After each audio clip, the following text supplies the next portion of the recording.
அந்த FIR league பண்ணிருக்கீங்களா sir? பொண்ணு பேரு, மொபைல் நம்பர், அப்பா பேரு, ஊரு. வெக்க பண்ணும். திமுக எவராஜ் மரியாதை இருந்தா வெக்க பண்ணியா? நீங்களாம் வெக்கப்படணும். பொண்ணு, ஊரு, அப்பா, என்ன அந்த பொண்ணு குடும்பத்தையே நாசம் பண்ணிட்டீங்களே. 7 தலைமுறைக்கு ஒரு அடையாள ஒரு இதை கொடுத்துருக்கீங்களா? கருப்பு புள்ளியை கொடுத்துருக்கீங்களா? மனுஷங்களா நீங்களா?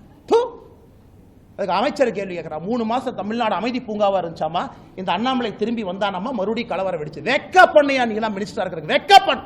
இந்த ஒரு கட்சி பொறுப்பில் இருக்கிறனால மரியாதையா பேசிட்டு இருக்கு. தேசிய கட்சியினுடைய மாநில தலைவர் இந்த வெங்காய பொறுப்பில் இருக்கிறார். அதனால மரியாதையா பேசணும்னு சொல்லி கொடுத்தனால மரியாதை கொடுத்தவங்க பேசிட்டு இருக்கு. வீதிக்கு தனி மனிதனா வந்தா வேற மாதிரி இருக்கும். நான் பேசுறது பிரதமர் மோடி அவரை ரிஃப்ளெக்ட் பண்ணுங்கிறதுக்காக ரொம்ப அமைதியா நாகரிகமா பேசிட்டு இருக்கு. வெக்கப்படணும். திமுக இருந்தா நான் சொல்லியா? திமுக பொறுப்பில் அவன் இருந்தனால தான் போலீஸ் ஸ்டேஷன் அவனை செக் பண்ணல. அவனை போலீஸ் ஸ்டேஷன்ல செக் பண்ணாதனால தான் அவன் தைரியமா வெளியே வந்தான். அவன் தைரியமா வெளியே வந்து அந்த எஃப்ஐஆர் படிச்சா ரத்தம் கொதிக்கல. நமக்கு ரத்தம் கொதிக்கல. என்ன எஃப்ஐஆர் டிராஃப்ட் பண்ணிருக்கீங்க? என்ன எஃப்ஐஆர் டிராஃப்ட் பண்ணிருக்கீங்க? கேட்டா தமிழ்நாடு அப்படி இருக்கு, இப்படி இருக்கு. கேட்டா வடக்கு தெற்கு மயிர், வடக்கு தெற்கு எத்தனை நாளைக்கு அந்த இளவுல சாவறது? எத்தனை நாளைக்கு சாவறது? 60 வருஷமா வடக்கு தெற்கு. நாளைக்கு காலையில் இன்னும் ஆரம்பம் பண்ணுவாங்க திமுக. டாக்ஸ் கொடுக்கல, மயிர் கொடுக்கல, மட்டை கொடுக்கல. அது உட்காந்து காலங்காத்தால பிரஸ் மீட்ல வேலை இல்லாம நானும் பேசிட்டு இருப்பேன். இவ்வளவு கொடுத்தோம், இவ்வளவு டாக்ஸ் அளந்து கொடுத்தோம், இவ்வளவு அள்ளி கொடுத்தோம். மக்கள் பிரச்சனை யாராச்சும் பேசுறோமா ஐயா? தமிழ்நாடு அரசியல மக்கள் பிரச்சனை பேசுறோமா? காரி துப்புரமா இருக்கு அரசியல், காரி துப்புரமா இருக்கு. அதனால்தான் இதற்கு ஒரு முடிவு கட்ட வேண்டும் என்று முடிவு செய்திருக்கின்றோம். இந்த அரசியல் நீ ஆகாதுங்க, இந்த அரசியல் ஆகாது. ஆனால் மாநில தலைவராக இந்த கட்சியினுடைய தொண்டனாக நான் ஒரு சங்கல்பம் எடுத்துட்டேன். ஐயோ கட்சினா வந்து ஆர்ப்பாட்டம் பண்ணுவாங்க. எத்தனை ஆர்ப்பாட்டம் பண்றியா? சென்னையில் ஆர்ப்பாட்டம் பண்ண போனா முன்னாள் ஆளுநர் அரெஸ்ட் பண்ணி உள்ள வச்சிருக்கேன். நாயை பிடிக்கிற மாதிரி பிடிச்சு. மாநிலத்தினுடைய துணைத் தலைவர் கருணாகராஜன், எங்களுடைய சகோதரர், எத்தனை டைம் பாரதிய ஜனதா கட்சி எத்தனை டைம் அரெஸ்ட் பண்ணுவீங்க? நாங்க எங்களுக்கு தனியா எங்களுக்கு வீட்டுக்கு ரோடு போடுன ஆர்ப்பாட்டம் பண்றோமா? இல்ல எங்க வீட்டுக்கு தண்ணி சிறுவாணி தண்ணி வரலின்னு ஆர்ப்பாட்டம் பண்றோமா? கைது பண்ணி நைட்டு 11:30 வரைக்கும் டாய்லெட் இல்லாத மண்டபத்தில் பார்த்து அடைச்சி வச்சு எத்தனை சித்திரவதை தொண்டாங்க பண்ணி அனுப்பிப்பாங்க. அதனால இன்னி உங்களுக்கு இந்த ஆர்ப்பாட்ட வேலையெல்லாம் இல்லை. இன்னிலிருந்து நாங்கள் வேற மாதிரி தான் உங்களை டீல் பண்ண போறோம். நாங்கள் ஆர்ப்பாட்டம் பண்ண கலெக்டர் ஆஃபீஸ்க்கு வருவோம். எங்க ஆளு எல்லாம் காலங்காத்தால 8 மணிக்கு கிளம்பி வருவாங்க. நீங்க அப்படியே ஒரு 1000 போலீஸை போட்டு நாயை பிடிக்கிற மாதிரி 2 பேர்த்த பிடிச்சிட்டு போகலாம். நாளையிலிருந்து ஆர்ப்பாட்டம் அப்படி கிடையாது. ஒரு வீட்டுக்கு வெளியே ஆர்ப்பாட்டம் நடக்கும். நீ 10,000 போலீஸ் இறக்கியா பார்த்துடலாம். நான் ஒரே இடத்துல அப்படியே என் தொண்டனை கூட்டிட்டு வருவேன். நீ லட்டு அமுத்துற மாதிரி அமுத்திட்டு போயிருவீங்க. நீங்க ஒரு வீட்டுக்கு முன்பு நாளை பாரதிய ஜனதா கட்சியின் தொண்டன் காலையில் 10 மணிக்கு வெளியே வந்து நிற்பான். தன்னுடைய தாய்க்காக சகோதரிக்காக குரல் கொடுப்பான். இந்த அண்ணாமலை நாளைக்கு என்ன செய்ய போறேன்னு சொல்ற கேட்டு எல்லா பலத்தையும் பயன்படுத்திட்டோம், பேசிட்டோம். என்ன உங்க கையில ஊடக பலம் இருக்கு, உங்க கையில சினிமா துறை இருக்கு. ஒரு படத்தை எடுத்து வடக்கு தெற்கு நீ பிரிச்சுனா வேலை முடிச்சு போச்சு உனக்கு.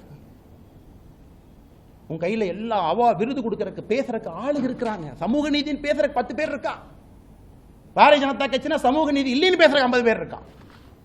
ஆனால் நாளை எனக்கு நானே சாட்டை அடி கொடுக்கக்கூடிய நிகழ்வை காலை 10 மணி என்னுடைய வீட்டுக்கு வெளியே நான் நடத்தப்போறேன். நான் எனக்கு முருகபெருமானுக்கு சூரசம்ஹார பெருமான் இந்த தீவிரம்லாம் அழிக்கணும். நாளை காலை 10 மணிக்கு மாநில தலைவராக என்னுடைய இல்லத்திற்கு வெளியே நான் நின்று சாட்டையால் என்னை 6 முறை நான் அடித்துக் கொள்ளப் போகின்றேன். சாட்டை என்னை அடிச்சுக்க போறேன். நாளையிலிருந்து திமுக என்கின்ற கட்சி தமிழகத்தில் ஆட்சியிலிருந்து அகற்றப்படும் வரை நான் செருப்பு போட மாட்டேன். செருப்பு போட மாட்டேன். அந்த அரசியலை நானும் 3 வருஷம் பண்ணி பார்த்துட்டேன். அது ஒரு முடிவு வரணும். இன்னைக்கு முடிவு வந்தே ஆகும். சும்மா இத்தனை நாளைக்கு எத்தனையாக நானும் வண்டி ஓட்டுறது. வந்தது வேறு, செய்வது வேறு, நடந்து கொண்டிருப்பது வேறு. நாளையிலிருந்து திமுக ஆட்சியிலிருந்து அகற்றப்படும் வரை இந்த பத்திரிகையாளர் சந்திப்பு முடிச்சு செருப்பை கழட்டுனா நீ ஆட்சியிலிருந்து இறங்குற வரைக்கும் நான் செருப்பு போட மாட்டேன். பார்த்தலாம்.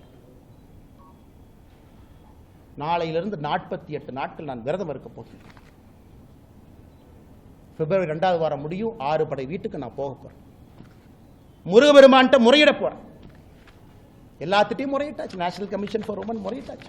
காலகட்டத்தில் வேலை இல்லாமல் உட்காந்து லெட்டர் எழுதியிருக்கேன். பாருங்க 3 பேஜ் வேலை இல்லாமல். அம்மா வாங்கம்மா, தயவு செஞ்சு பிடிங்கம்மா, இவங்கெல்லாம் வயலேட் பண்ணிட்டாங்கம்மா, செக்ஷனை பாருங்கம்மா. எத்தனை கடிதம் எழுது. ஹியூமன் ரைட்ஸ் கமிஷன் 15 கடிதம் எழுதியாச்சு. நேஷனல் கமிஷன் ஃபார் உமனுக்கு எழுதியாச்சு. வேலையெல்லாம் உட்காந்து எழுதி ட்விட்டரில் போடுறதா வேலை.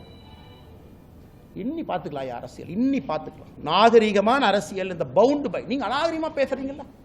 சோஷியல் மீடியாவில் குடும்பத்தை எடுக்கிறீங்க, என்ன வேணாலும் நீங்கள் பேசுவீங்க. கேட்டால் அப்படியே கட்சி போறவைக்குள்ள ஒளிஞ்சுக்குவீங்க. நாளையிலிருந்து என்னுடைய அரசியலும் அப்படித்தான் இருக்கும். இந்த மாநில தலைவர் கட்டுப்பாடு, இனி ஆரோக்கியமான அரசியல், விவாதம், மரியாதை, அதெல்லாம் எதுக்கு மரியாதை கொடுக்கணும்? எதுக்கு மரியாதை கொடுக்கணும்? பெண்களுக்கு, குழந்தைகளுக்கு பாதுகாப்பு இல்லாத ஒரு மாநிலத்தில் எதுக்கு உனக்கு மரியாதை கொடுக்கணும்? எதுக்கு மரியாதை கொடுக்கணும்? அரசியல் கட்சியில் நீ மரியாதை வெங்காயம்லாம் கிடையாது. ஆனால் நீங்கள் வாங்கின இந்த இஷ்யூ பேசுங்க, எத்தனை இஷ்யூங்க தமிழ்நாட்டில் பேசுறது? ஆனால் டங்ஸ்டன் இஷ்யூ டெல்லிக்கு போங்கன்னா எத்தனை டைமுங்க போகிறது?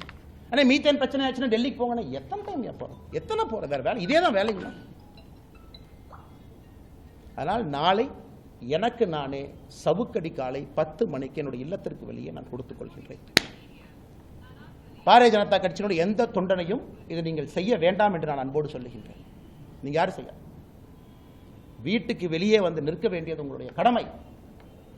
ஒரு சகோதரியோடு, சகோதரனோடு, அவர்களோடு நாங்கள் இருக்கின்றோம் என்று உணர்த்த வேண்டியது நம்முடைய கடமை.